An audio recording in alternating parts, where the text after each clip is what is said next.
Hi guys, you're welcome to part 16 of our WordPress training. In this conversation, we're going to look at how to add and deactivate plugins to your blog. So let's assume we want to add a plugin for, first let me go to our plugins and see what we have here. So from there I'll look at what we may have to add. Okay, let me add post view counter. Post view counter enables you to count how many people that have read a post which you published. So we're going to click add plugin. Now remember, there are two ways to do almost everything on WordPress. Sorry, you have installed. If you click on installed plugins, to show you this, let's assume you are here, or let's go here. You're here now, you want to go to your plugins. If you click on this, it will show you three items: installed plugin, add plugin, and plugin editor.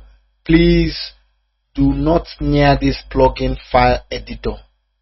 That's a red zone for you. Don't go there. If you touch anything there, you can damage your whole blog. So first, if you click on add plugin, it's going to open this page for you. Okay, the page that we were before, it's going to open it for you. Now, but if you want to add directly from here, you just click add plugin, and it will open up the menu for you to add your plugin. But if you click on installed plugin, it's going to open this page for you. From here, you can click add plugin. Click add plugin, it's still going to open this page for you. So here we're going to we're going to paste the name of the plugin we want to add. Post view counter.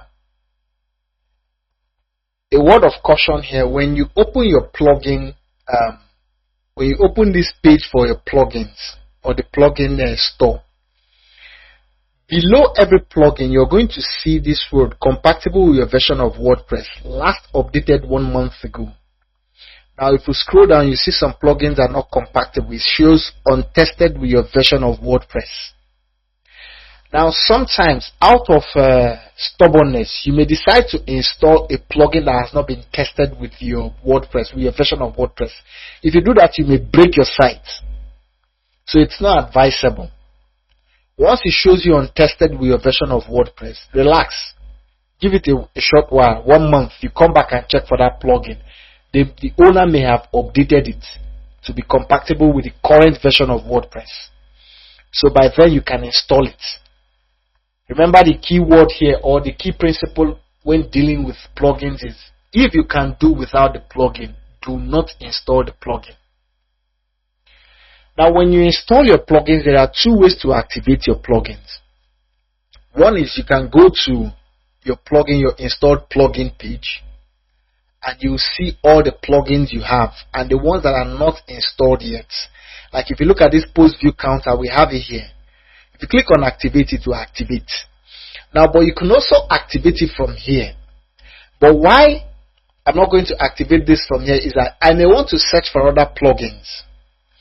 Let's take, for instance, I want to search for let me see. Okay, site health 2. Let me search for this also. So site health, you see that page has gone. Another page is loading now. Show site health untested with your version of WordPress. So I'm not going to install this, though it's active here. It's active here. Okay, sorry, it's not active. I deactivated it. Let me even check if it's compatible with my version of WordPress here. Though this is going to show me that it's already installed, but let me just check and see.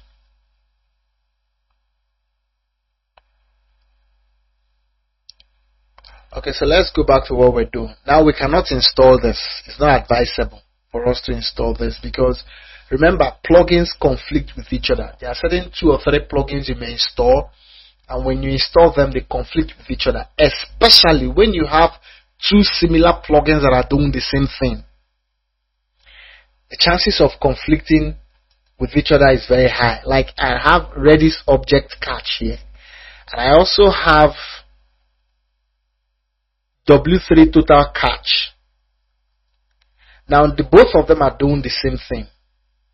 But if I activate the both of them now, conflict will arise from my blog. Why? Because I have two similar guys doing the same thing. Okay, where is the site held? It said untested with your version of WordPress. So it shouldn't even be on my sites. But good thing is not activated. Now, sometimes what I risk for this kind of plugins is I deactivate them. Then when I want to use them, because this tells you your site health, when I want to use it, I just go activate it and use it to scan the site. After scanning the site, I deactivate. Now, sometimes some of these plugins that are not yet tested with your WordPress version can give your server enough load. It can overwork your server, because since they're not compatible, they will consume a lot more server resources just to function, which is not ideal. Okay, like this is showing me an update. Yes, fine. Now, when you install your plugin, sometimes if there's a need for updates, you can see the update here or here. If it's a plugin, it will come under your plugin. But if it's a theme, it may come here. You have to click here for you to see it. You see this one by the side of the theme. So what you need to do is just click update, and it will update itself.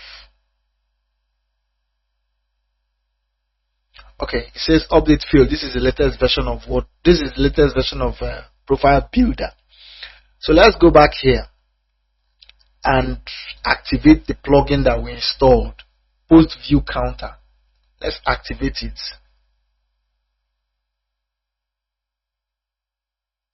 Now, once activated, when you come below any posts, you're going to see how many people that have read that post. Like, if we come here, Deputy Department, the streetwear brand redefining modern fashion through innovation, quality, and confidence. If you go down, you're going to see Post View 19. So this is just the work of that plugin, Post View, to show you how many people that have read the post. Okay, let's go back. Okay, let's check Venn diagram if it has opened to show us how many people. Okay, it says Post View 1. Fine. So with this, you can manage your plugins. You can install and uninstall plugins. I believe with this simple introduction, you have an idea of what plugins are and how to use them. Remember the keys. If you can do without the plugin, then don't add it. Then try to limit the number of plugins you have on your blog, because plugins overwork your server, especially if they are so much.